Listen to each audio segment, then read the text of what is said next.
आइए दोस्तों, आपका स्वागत है मेरी कविता एडू जंक्शन चैनल पर, यूट्यूब चैनल पर। एक साक्षात्कार की इस श्रृंखला में आपका कुमार जगदलवी आज रूबरू है छत्तीसगढ़ प्रदेश की जानी मानी लेखिका, साहित्यकार, शोधार्थी डॉक्टर मृणालिका ओझा जी के साथ। आज का चर्चा का विषय है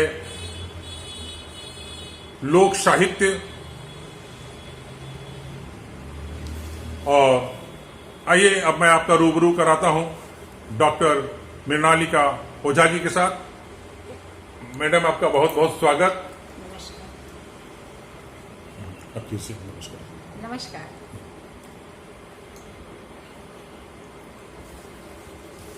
डॉक्टर साहिबा, आपका बहुत बहुत स्वागत हमारे इस चैनल पे। जैसा कि आपके विषय में कहा जाता है कि आप छत्तीसगढ़ी लोक साहित्य भाषा पर बहुत कुछ रचनाएं की हैं, कविताओं का सृजन किया है, शोध किया है। लोक कथाओं पर भी आपकी कई पुस्तकें आ चुकी हैं, कविताओं का संग्रह आ चुका है। तो आज की चर्चा का विषय हम आरंभ करते हैं। जैसा कि आपके शोध का विषय रहा है कि छत्तीसगढ़ी लोक भाषा बोलियों की जो क्षरण की स्थिति है, उसको लेकर आप बहुत ही ज्यादा चिंतित है। तो आप छत्तीसगढ़ी भाषा में कौन सी बोली या भाषाओं का अतिक्रमण देख रही है जिससे कि आपकी छत्तीसगढ़ी भाषा का क्षरण आ रहा है, और इस पर आपने क्या शोध कार्य किया है? देखिए, मुख्यतः आप जो कह रहे हैं जी, तो मेरा शोध कार्य तो मुख्य रूप से लोक कथाओं पर है, जी, छत्तीसगढ़ की लोक कथा। जी।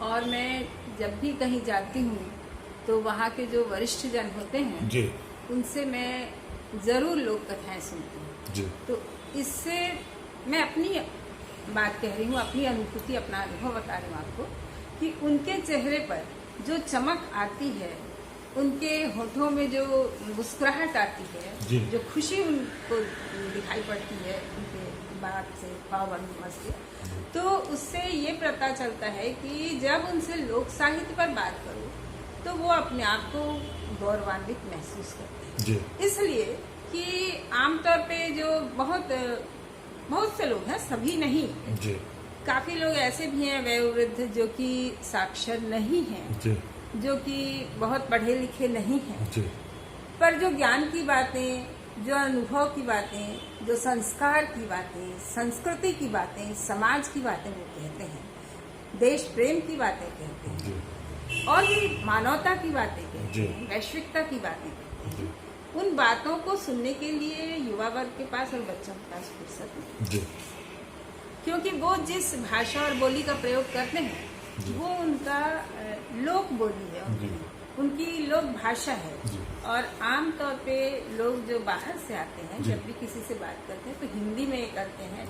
हिंदी भी अब अंग्रेजी से प्रभावित हो रही है, ये तो आपको मानना ही होगा। तो उसमें उनको वो खुशी, वो अपनापन महसूस नहीं होता। पर जब हम उनसे बात करते हैं लोक कथाओं पर या लोक संस्कृति पर, तो वो अपने आप को बहुत गौरवान्वित महसूस करते हैं। उनको लगता है कि कोई बिल्कुल अपना मिल गया, और बहुत हृदय से अपनी बात खुल कर कहते हैं। तो इसलिए मैं मुख्य रूप से लोक कथाओं पर केंद्रित बातें करती हूं। अच्छा, लोक कथाओं पर आपने जो काम किया है, तो लोक कथा में जो कथानक है, जो पात्र है, उन पात्रों को आपने कहाँ से लिया है? वो कौन से पात्र हैं जो आपकी लोक कथाओं में आ रहे हैं? बहुत अच्छी बात। कहानियों का सब्जेक्ट क्या है जिनके ऊपर आपने चरित्र का रचना की है? देखिए, जो बात आप मुझसे पूछ रहे हैं लोक कथाओं पर, तो ये जो लोक साहित्य या लोक कथा होता है ना, ये किसी व्यक्ति विशेष का नहीं होता। इसे मैंने नहीं लिखा है, इसे किसी ने नहीं लिखा है। ये बोलियों में, बातचीत में, मौखिक परंपरा में ये लोक साहित्य जीवित है। चाहे वो लोकगीत हो, चाहे छत्तीसगढ़ी हाना हो, मुहावरा हो, लोक कथाएं हो, है ना, ये तमाम चीजें जो हैं वो मौखिक परंपरा में होती है। हम तो उनको आजकल लिखने लगे हैं, उन पर शोध कार्य कर रहे हैं, तो उसको लिखना पड़ता है, टेप करना पड़ता है, और इस तरह से हम उसको कर रहे हैं। तो उसमें मैं किस तरह का लोक कथाओं को लेती हूँ, ऐसा कुछ नहीं है। वो जिस तरह की कहानियां सुनाते हैं, कथाएं सुनाते हैं, वो लिखित में नहीं है। मैं उनको लिखती हूँ क्योंकि वो जैसा बोलते हैं वैसा लिखती हूँ। तो आपकी लोक कथाओं में कौन से पात्र आए हुए, वो पात्र कहाँ के हैं? लोक कथाओं में जो पात्र हैं वो आम समाज के हैं, और उसमें उनके जीवन के बहुत सारे अनुभव हैं।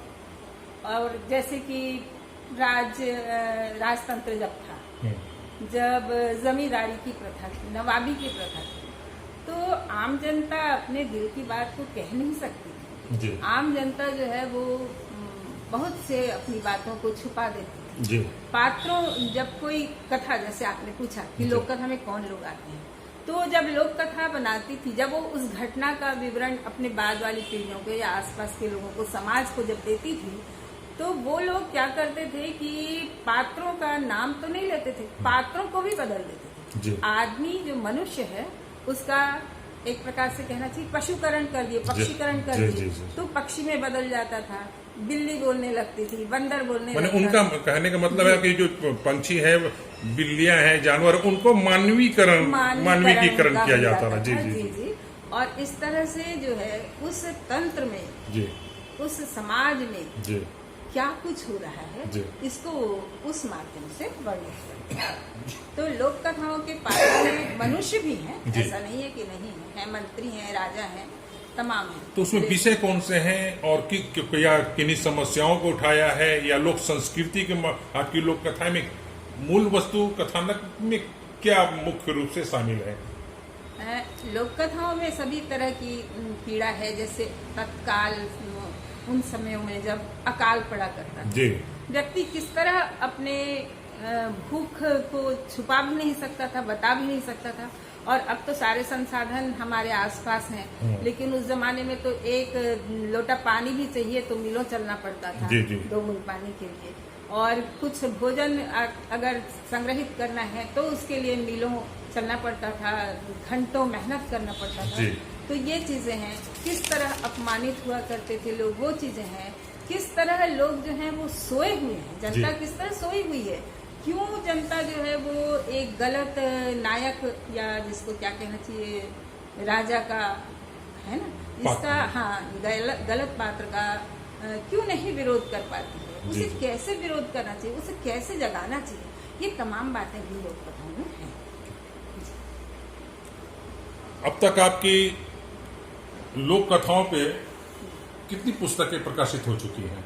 लोक कथाओं पे मुख्य रूप से तो मेरी 5 पुस्तकें प्रकाशित हुई हैं, जिनमें से एक तो आप ये कह सकते हैं कि जो मेरा शोध प्रबंध है वो भी है, क्योंकि उसमें मैंने कई लोक कथाओं को दिया है, उदाहरण स्वरूप कई को सांकेतिक भी दिया है और कई को संक्षिप्त में, पर कई मूलतः बहुत सारे।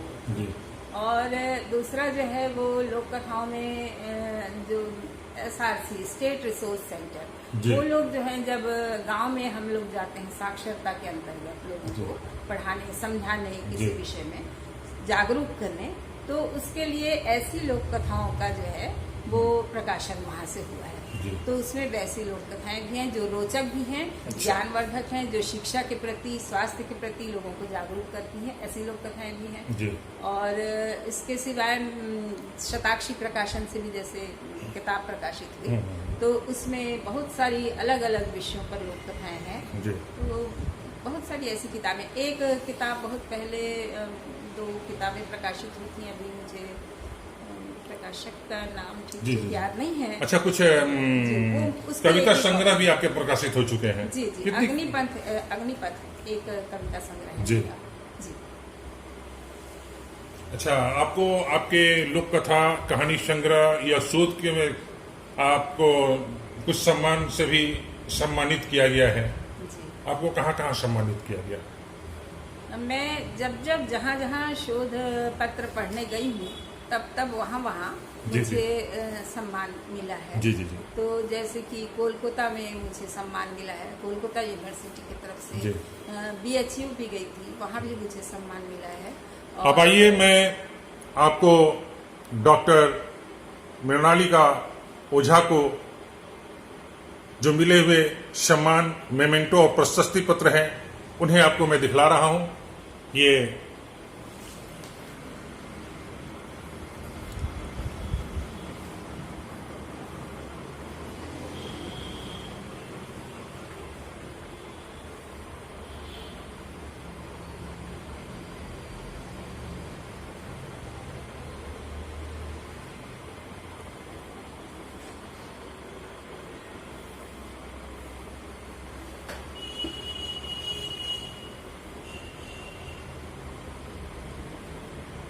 और डॉक्टर साहिबा,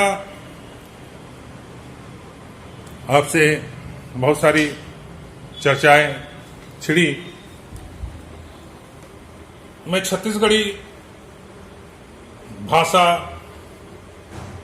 जिसे अभी भी संविधान की 8वीं अनुसूची में शामिल नहीं किया गया है, तभी भाषा क्या ये बोली की स्तर पे ही है, तो छत्तीसगढ़ी भाषा को राष्ट्रीय अनुसूची में जो शामिल नहीं किया जा रहा है, उसके लेकर के आप किन चीज है, उसके लिए क्या आप कोशिश कर रहे हैं कम से कम छत्तीसगढ़ी भाषा को संविधान के 8वीं अनुसूची में शामिल कर लिया जाए? हमारी पूरी कोशिश ये है कि सबसे पहली बात, हम हमेशा इस चीज को जहाँ कहीं भी सभा में जाते हैं या शोध पत्र पढ़ते हैं या कोई भी ऐसी, तो उसमें ये बात कहते हैं कि लोक बोलियों का पूरी तरह से संरक्षण होना चाहिए, लिपियों का 100% संरक्षण जी। नहीं तो ये लिपियां बहुत हद तक लिपियां नष्ट हो चुकी हैं और नष्ट हो जाएंगी। बोलियों पर जो है वो दूसरी भाषाओं का भी जो है वो मिश्रण हो रहा है। हम सभी भाषाओं का स्वागत करते हैं, ऐसा नहीं है कि किसी भाषा का अपमान है या कोई ऊंचा कोई नीचा, सारी भाषाओं का हम स्वागत करते हैं। पर यदि सारी भाषाएं अपने मूल शब्दों को विलोपित कर देंगी तो उसमें भाषा का सौंदर्य कम हो जाता है।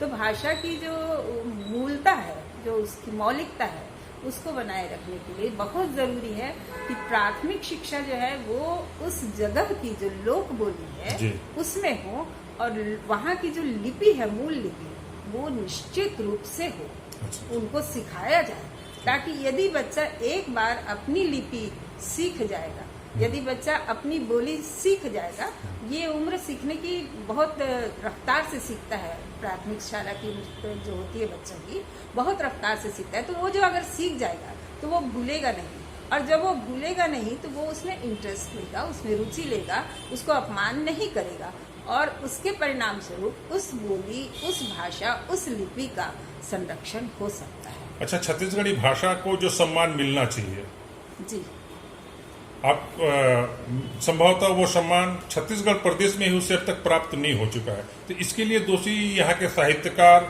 या राजनेता या सरकार, किसे आप दोषी मानती हैं छत्तीसगढ़ी भाषा को उचित सम्मान और स्थान न मिल पाने के पीछे? इसके लिए मैं मुख्य रूप से जो शासकीय नीतियां होती हैं उसको दोषी मानती हूँ, क्योंकि बच्चे के मन में अपनी भाषा और बोली के प्रति आत्महीनता की भावना तब आ जाती है जब उसे उसका उपयोग नहीं किया जाता उसके साथ। तो इसीलिए यदि प्राथमिक शाला में ये बातें होंगी, वो भाषा, वो लिपि, वो बोली उपयोग होगी, तो उसके पास उसमें शर्म महसूस करने या किसी तरह का हीनता की भावना महसूस करने का कोई कारण नहीं रह जाता। इसलिए मुख्य रूप से मैं शासकीय जो नियम बनते हैं, जो प्लानिंग्स होती है शिक्षा के लिए, उसको मैं दोषी मानती हूँ। अब इसमें चाहे राज्य सरकार हो, जिसका जितना हाथ हो मैं कह नहीं सकती, परंतु शासकीय नियमों को ऐसा बनाना चाहिए कि प्राथमिक शाला से ही हर बोली, भाषा, लिपि के प्रति बच्चा अपने आप को गौरवान्वित महसूस करे।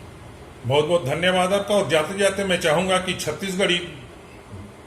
छत्तीसगढ़ी में आप हमारे पाठकों को, प्रदेश के साहित्यकारों को, छात्रों को एक संदेश दें छत्तीसगढ़ी में कि वो छत्तीसगढ़ी भाषा के प्रति पूरी तरह जागरूक रहें और उसे किस तरह व्यवहार में लेके आए छत्तीसगढ़ी में। आप मैं आप सबो झन एक ठन बिल्कुल अंतर मन ले, दिल खोल के निवेदन करत हूँ कि छत्तीसगढ़ी बोले में, लिखे में, छत्तीसगढ़ी में अपन बात कहे में हमन ला कोनो ला अक्यों ल जाना नहीं चाहिए।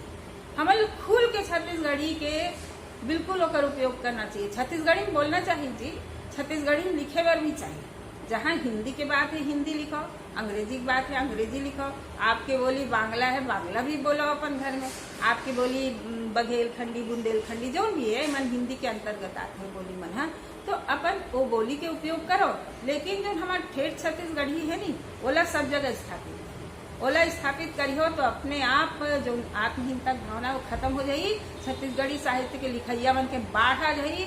सरकार है छत्तीसगढ़ी पुस्तक मन ला खरीदी, बिसाही, पढ़ाही, लिखाही और देखिए हो अपन कि पूरा देश में विदेश में पूरा दुनिया में छत्तीसगढ़ी अपन पहचान लहराई। बहुत बहुत धन्यवाद आपका। नमस्कार, आपको भी धन्यवाद।